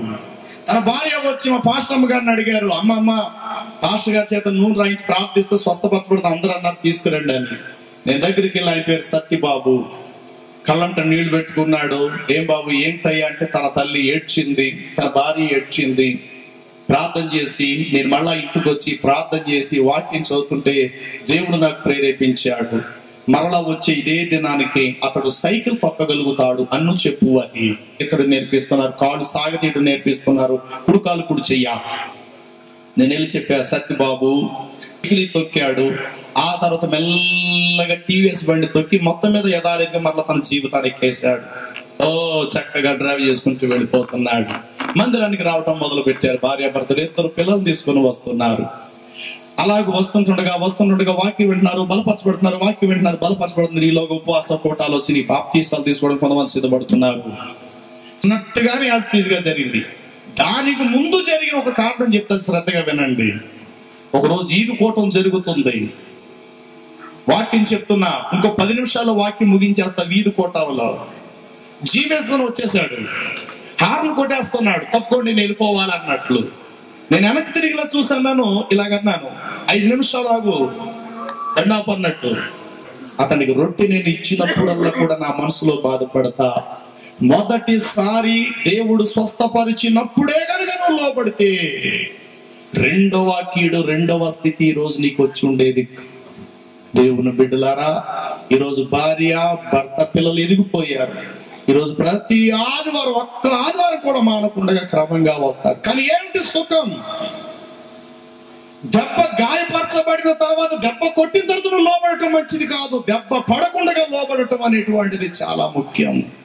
ఇక్కడ యేసు ప్రభు చెప్తున్నాడు, చూడు స్వస్థత పరచబడినది. 14 వచనం చదవండి. యోహాను సువార్త సెలవిస్తున్నాడు, చదవండి ఆ మాట.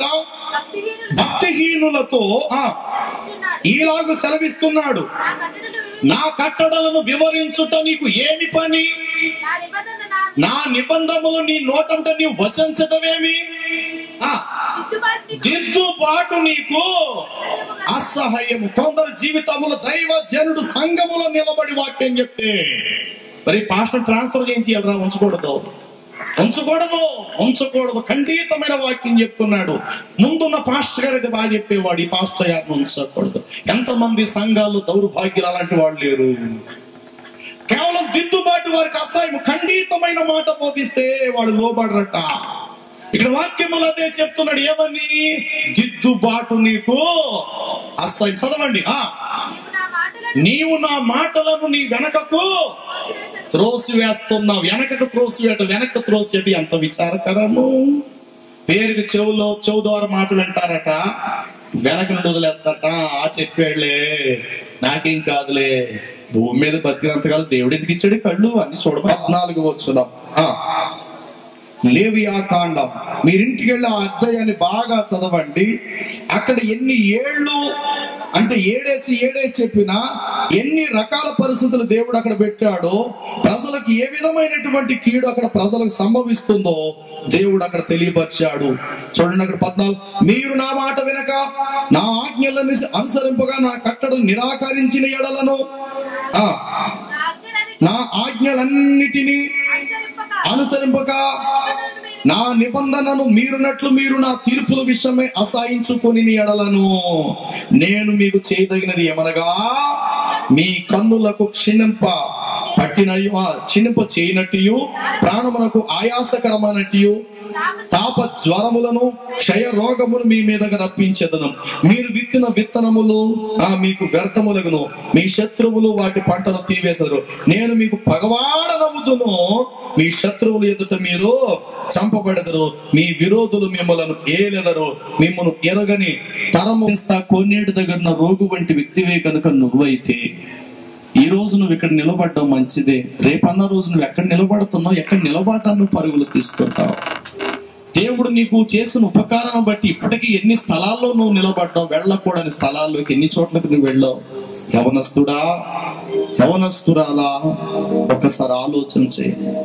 ఈ సభలకు నేను ఏదో పెద్ద పరిచయం చేసేసాను, వాల్ పోస్టులు అంటించాను, అవి చేసేసాను, ఇవి చేసేసాను. మంచిదే గాక, నువ్వు బ్రతుకుంటే మరలా వచ్చే సంవత్సరం కూడా నువ్వు చేద్దు గాని మంచిదే.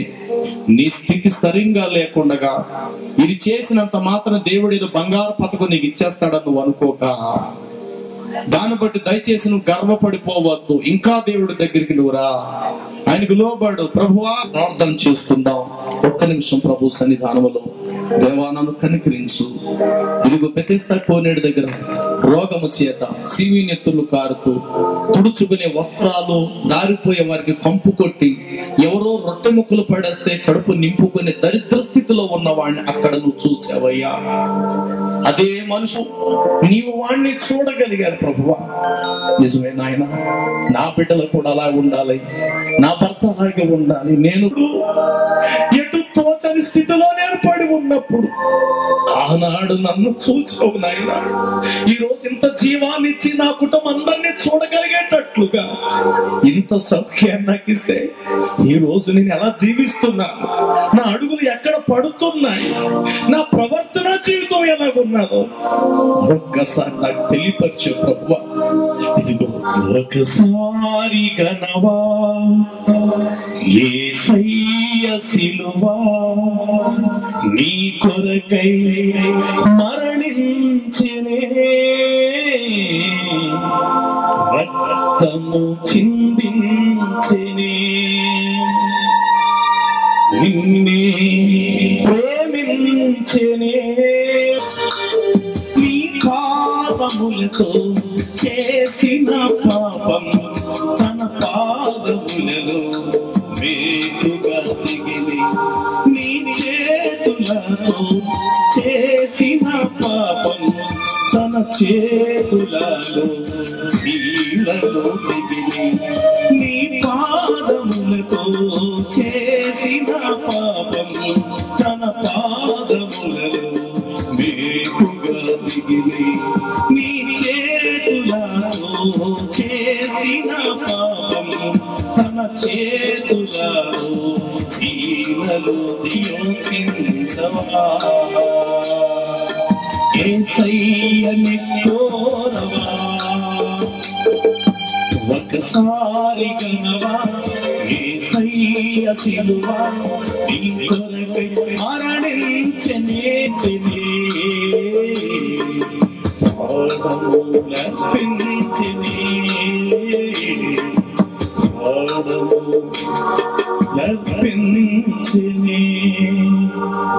పరిశుద్ధుడు అయిన మా తండ్రి, మీకు వందనాలు చెల్లిస్తున్నాము. బెతెస్దా కోనేటి దగ్గర దుస్థితిలో నిరాశతో ఉన్న లోకములో చాలా మంది జీవితాలు మీ ద్వారా విడుదల పొంది మేలు పొంది 2-3 దినాలు మీ సన్నిధిలో కనబడి ఆ తర్వాత వారికి నచ్చిన స్థలాల్లోకి పరుగులెత్తే ప్రజలు ఎంతో మంది ఉన్నారయ్యా. ఈ దినాల్లో మాతో మాట్లాడావు. ఇదిగో స్వస్థపరచబడ్డావు కదా, నీవు రెట్టింపు కీడు నీకు రాకుండా నువ్వు చూసుకోమని మాతో మాట్లాడావు. కనుక నాయన చెప్పిన నేను వాక్పడాలి, యవన జీవితాలు వెలిగించబడాలి, మీలో పుష్పించాలి, ఫలించాలి. అలా ఉండాలని చెప్పి ఈ కూటాలు ఏర్పాటు చేశారు మీ బిడ్డలు. ఎందరూ కన్నీళ్లు కార్చారు ఈ కూటాలు వెనక, ఎందరూ తమ గుప్పెళ్ళు విప్పారు. రాత్రనగా పగలనగా నీ బిడ్డలు ప్రయాసపడతారు. ఈ కూడికల ద్వారా గ్రామం, ప్రాంతం అనేక మంది రక్షించబడాలని మేము ఆశించినట్లుగా మీరు సహాయము చేయమని ప్రైజ్ ది లార్డ్.